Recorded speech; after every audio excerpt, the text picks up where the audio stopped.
नमस्कार व्यूअर्स, आपका स्वागत है रेडियो द्वारका में। आज हम आए हैं आर्टिमिस हॉस्पिटल में और मेरे साथ हैं डॉक्टर्स। अभी यहाँ पर हम बात करेंगे कि जो अंडर प्रिविलेज बच्चे हैं उनका किस तरह से ये लोग मदद कर रहे हैं। सर, मैं अभी यहाँ सुन रहा था लिटिल हार्ट के बारे में, आर्टिमिस साइंस हेल्थ फाउंडेशन के बारे में, थोड़ा सा मुझे बताएं। आर्टिमिस हेल्थ साइंस फाउंडेशन एक नॉट फॉर प्रॉफिट ऑर्गेनाइजेशन है। आर्टिमिस हॉस्पिटल से प्रोफेशनली एसोसिएटेड है, फाइनेंशियली और मैनेजमेंट वाइज एकदम अलग है। एक एनजीओ है जो दो फ्रंट्स पे काम करती है, कैंसर पेशेंट्स और बच्चे जिनमें हार्ट की बीमारी, उनका इलाज कराने के लिए। तो अलग अलग ऑर्गेनाइजेशन से, अलग अलग इंडिविजुअल डोनर्स से पैसे आते हैं।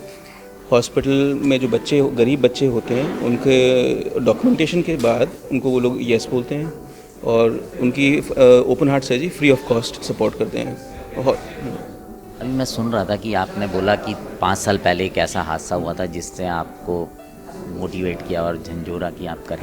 मैम, थोड़ा सा ये बताएं कि बड़ा मुश्किल होता है फंड जनरेट करना, पेशेंट्स को देखना तो आपके हाथ में, आप उनको देख सकते हैं, बट जो ट्रीटमेंट की कॉस्ट है वहाँ तो सबकी लिमिटेशन है। किस तरह से जनरेट कर पाते हैं? जैसे थोड़ी हेल्प हमारी हॉस्पिटल करता है, बाकी हम आर्टिमिस हेल्थ साइंस फाउंडेशन में कांटेक्ट करते हैं। हमारे जो नॉन गवर्नमेंटल ऑर्गेनाइजेशन है, सपोर्ट सिस्टम, हम उनको कांटेक्ट करते हैं। सो दे ऑल, वो लोग सब स्टडी करते हैं उस केस को और इमीडिएट उनका रिप्लाई आ जाता है हमारे पास कि how can they help us, what all contribution they can make, किस तरह से हम ज़्यादा से ज़्यादा मदद कर सकते हैं। अब तक मैं कुछ ऐड करना चाहूँगा इसमें। हॉस्पिटल ने जो गरीब बच्चे जिनका इनकम प्रूफ है और एक किसी एनजीओ से सपोर्टेड है, उनको नो प्रॉफिट नो लॉस का पैकेज बनाया हुआ है। उसमें 1 पैसे का प्रॉफिट हॉस्पिटल नहीं कमाता है। हाँ, लिमिट है कि 4-5-6 बच्चे ही पर मंथ हम लोग कर सकते हैं, मगर हाँ, नो प्रॉफिट नो लॉस पर ऑपरेट करे जाते हैं।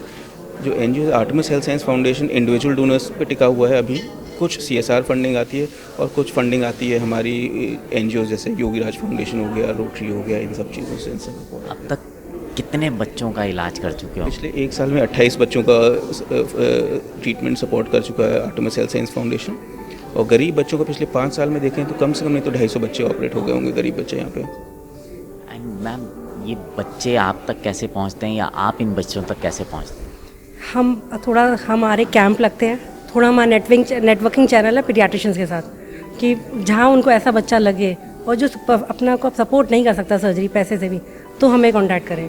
और कोशिश करते हैं हम अपनी ओपीडीज़ भी जगह पेरीफ्रीज में जाते हैं, जैसे मैं बनारस भी जाती हूँ, वाराणसी जाती हूँ, गोरखपुर जाते हैं, हम गुवाहाटी जाते हैं, जहाँ भी कोशिश होती है कि जहाँ जहाँ ऐसे बच्चे हों जो इलाज नहीं सपोर्ट कर सकते, उनको हम अपने साथ यहाँ पे सर्जरी करा पाएँ, उनकी ज़्यादा मदद कर पाएँ। अच्छा डॉक्टर साहब, मैं अभी सुन रहा था, आपने प्रेस कॉन्फ्रेंस में बोला कि हमने सोचा कि आर्टिमिस से अब कोई बच्चा जो पैसे अफोर्ड नहीं कर पाएगा वो बिना इलाज के नहीं जाएगा। थोड़ा सा बताएं। देखिए, बहुत बड़ी संकल्प है ये। नहीं, अभी तक तो पूरा हुआ है। मैं बताता हूँ ना, जहाँ जब चाह होती है रास्ता निकलता ही निकलता है। तो doctor Nidhi is a witness, hospital is a witness. आज अभी 5 साल में तो वापस नहीं गया है कोई बच्चा, फाइनेंशियल सपोर्ट जिसको चाहिए हो, 5 साल में तो नहीं गया है वापस। और ये सपोर्ट आप लोग आ गए हो, लोग आते जाते, जुड़ते जाते, जिसको पता चलता है कि नहीं, जो गरीब बच्चों को सपोर्ट कर रहे हैं, तो लोग जुड़ते जाते हैं। आप चलते रहो, लोग जुड़ते रहेंगे, राइट। कारवां बड़ा होता रहेगा।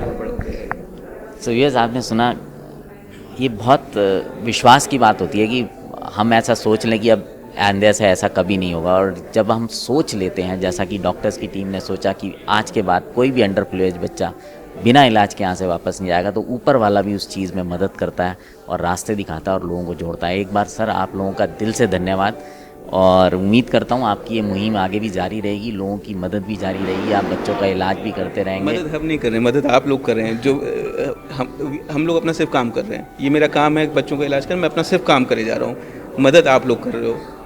चलिए डॉक्टर साहब, वो क्रेडिट भी लेना नहीं चाह रहे हैं, बहुत अच्छी बात है, भावना है। मैं डॉक्टर अनिल खेत्रपाल हूँ, मैं डिप्टी मेडिकल डायरेक्टर हूँ हॉस्पिटल का और department of transfusion medicine and blood centre का एचओडी हूँ। जैसे मैम ने पूरा डिटेल में समझाया है, ये जो हमारा एम है इसमें, ये it is to bring about awareness to the general public that ऐसी बीमारी जो जन्म से जो बच्चा पैदा होता है और उसको हार्ट की प्रॉब्लम होती है, इसका भी इलाज संभव है। और ये अवेयरनेस के थ्रू ही पता चल सकता है।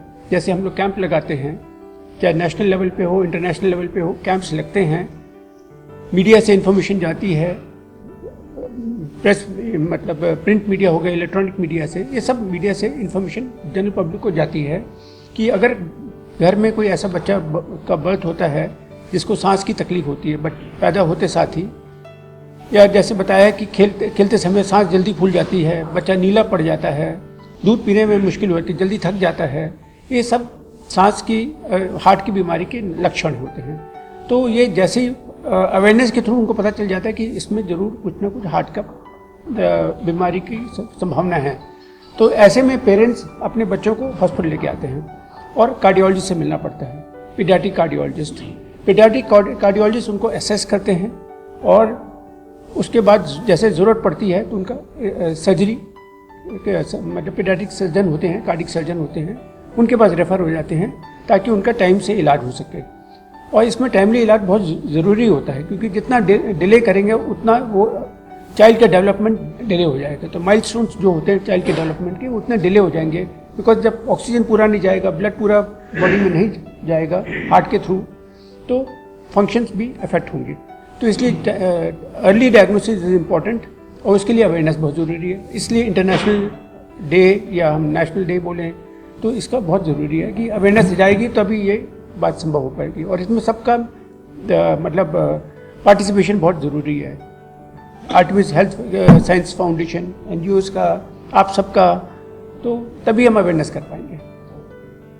भी मैं थैंक करना चाहूँगा डॉक्टर असीम, डॉक्टर नितिन और पूरे आर्टेमिस हॉस्पिटल का, जिनकी वजह से हम इनसे जुड़ पाए और हम कुछ इम्पॉर्टेंट लाइफ को बचा सके। वो गुरुग्राम के हैं, दिल्ली के हैं, वाराणसी के हैं, नाहन के हैं, हमें वो मैटर नहीं करता। और एक चीज़ साथ में और जोड़ना चाहूँगा, जो जिसे हम एक्रोनिम यूज़ कर रहे हैं YSGT, जिसका पूरा नाम योगीराज सरकार गोदड़ी वाले ट्रस्ट है, वो हमारे गुरुजी, स्पिरिचुअल गुरुजी के नाम पे है। तो हमें यही प्रीचिंग दी गई कि हम कुछ प्रेयर या मेडिटेशन करें, वो मकसद नहीं है to be close to the divine.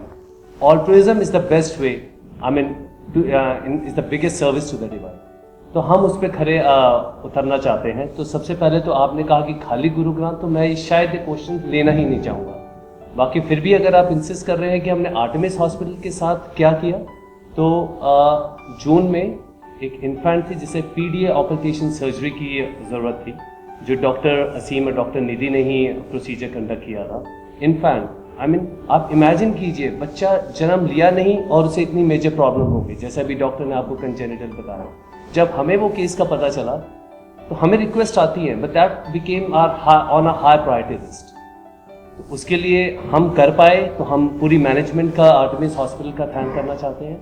और दूसरा, अभी हमें फिर नॉलेज में आर्टेमिस हॉस्पिटल के थ्रू ही आया, जिसे माइट्रल वॉल कार्डियक सर्जरी, जिसकी अभी पूनम पेशेंट का नाम पूनम है और नाहन से हैं वो, इनके पास भी इमीडिएट SOS आया, इन्होंने हमें कांटेक्ट किया, फिर then again that became on our high priority list. तो हम खुशकिस्मत है कि हमारा ट्रस्ट उनकी हेल्प कर सका।